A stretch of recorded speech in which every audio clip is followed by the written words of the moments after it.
Karl. So super fun vid today. Behind me you can see one of the biggest upgrades that I've made to my living room, my TV area in the past couple years.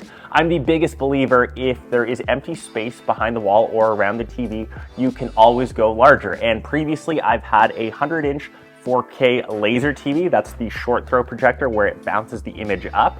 And because of this condo space, you can see that I actually am flanked by a lot of windows, lots of natural light comes in. This is really where I wanted to create a real home cinema experience. And I'm super lucky, even though I am in a condo, I've got the space. That's why I've always gone back to the larger 100-inch kind of form factor. So this is actually the largest legit TV that I've had. So it's an actual QLED panel. And this is the Samsung 98-inch Q80C. And thanks to Samsung for sponsoring this video. And it's just nice to get an actual real legit TV in the space. There's no trade-offs for quality. I don't have to worry about the black levels, the saturation. Obviously the light of a projector is nowhere near as bright on a real TV. And even if it's direct sunlight in the middle of the day, I can watch content without squinting or worrying about quality. So this is it. I've done it. So first I'm going to kind of talk about the design, and I initially was planning to have this wall mounted. I still plan on doing that, but just to test out for this vid, to get the content out, it is just mounted on my TV stand. And you can actually see there's technically still space around the wall, so theoretically I could go for a larger panel. I'm not too sure if Samsung makes a larger TV. I know that they have these small LED panels that you kind of group and block together. I've been to CES where they've showcased the wall, which is like a 200-inch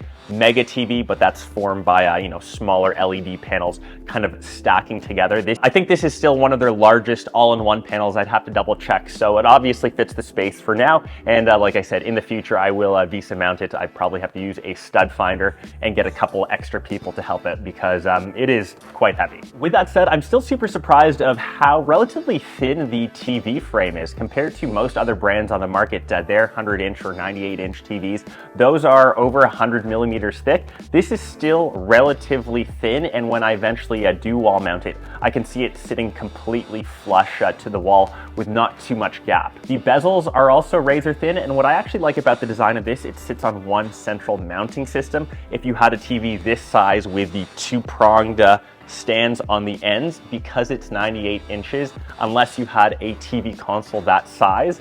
Keep in mind that I bought this TV console, I think like 4, 5, maybe even 6 years ago. They didn't make TVs this size, so that wasn't really something you had to consider. Since this is centrally mounted, it still fits on mine. In an ideal world, you'd probably want a larger TV console, but I think it still fits the space perfectly fine.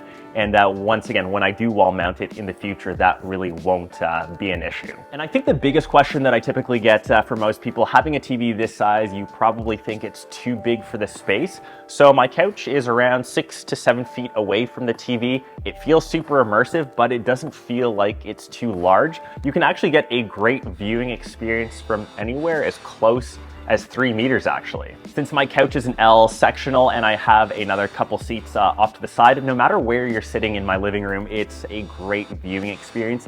It feels immersive. You aren't getting any of the glare from the windows. And like I said, because it's a QLED panel, you're getting some of the deepest blacks, some of the richest color, saturation, and obviously the quality of it is just really unmatched. So once you've gone through the initial TV setup, it took me a couple minutes paired to my Wi-Fi, logged into my Samsung account, and from there you'll experience most of the TV through Smart Hub, which is Samsung's main media center. You can access thousands of different apps. There's a ton of them pre-installed, like Netflix, Prime Video. You actually have some of the hotkeys on the actual remote. From here you can play games, or if you have kid-specific content, you can kind of set those parameters through there. And if you're big into smart home, you can actually use your TV as the main hub to control everything, and that's through smart things. I tend to use my main phone, so I'm actually using the Galaxy Z Fold 5, so it's kind of perfect as they all kind of work together. This is usually a huge win if you're someone deep into the Samsung ecosystem, so you can do things like screen mirroring, multi-view, and it's just nice to see what's going on around your smart home from the TV, obviously, because it's the largest screen, so just the glanceability of it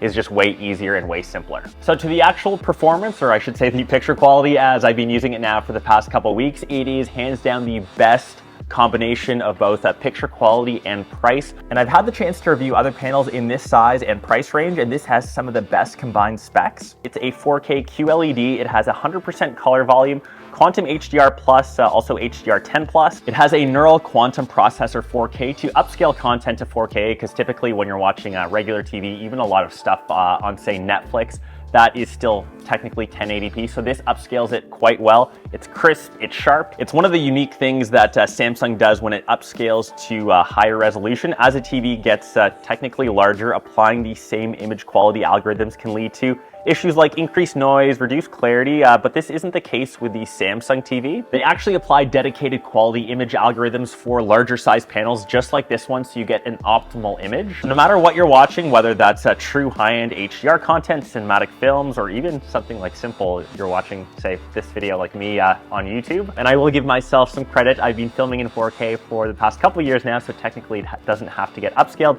but the image quality, it looks nice, it looks crisp. The real benefit of getting a TV of this size, it's so you get immersed into the action no matter you know, what you're watching. So if you're into sports, if you're watching a concert, you want to feel like you're actually there. You want to feel like you're going to the cinema, not having to pay, you know, $30 every time for a film. If you're investing into something like this, you can watch everything from the comfort of your own home. You don't have to spend $30 to $50 on obviously popcorn, on drinks, on the concession. You're private, you're in your own space, and you're getting a true cinema experience. So it's super dope. So another big component of this TV is gaming. So I know gamers can go like one of two ways. You can either be, I won't say like a PC bro, but if you are someone real try hard trying to maximize frames, you're sitting behind probably a PC screen, something small.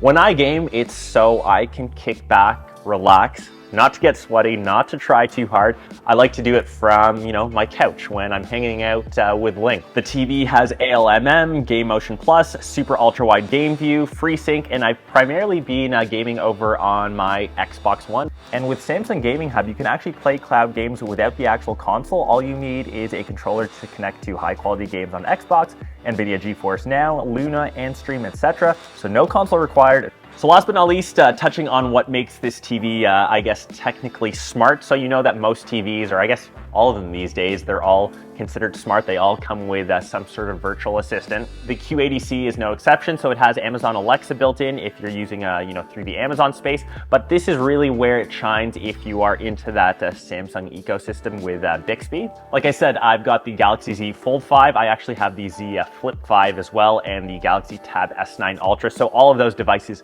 kind of work seamlessly, and it's a great addition. Like I said, if you're invested into the Samsung ecosystem, this is probably the TV that you're already on. So yeah, to end it off, this has been one of my biggest upgrades, honestly, in 4 years. Like I said, I've kind of switched back and forth from the laser TV, and I've tried all the different size panels.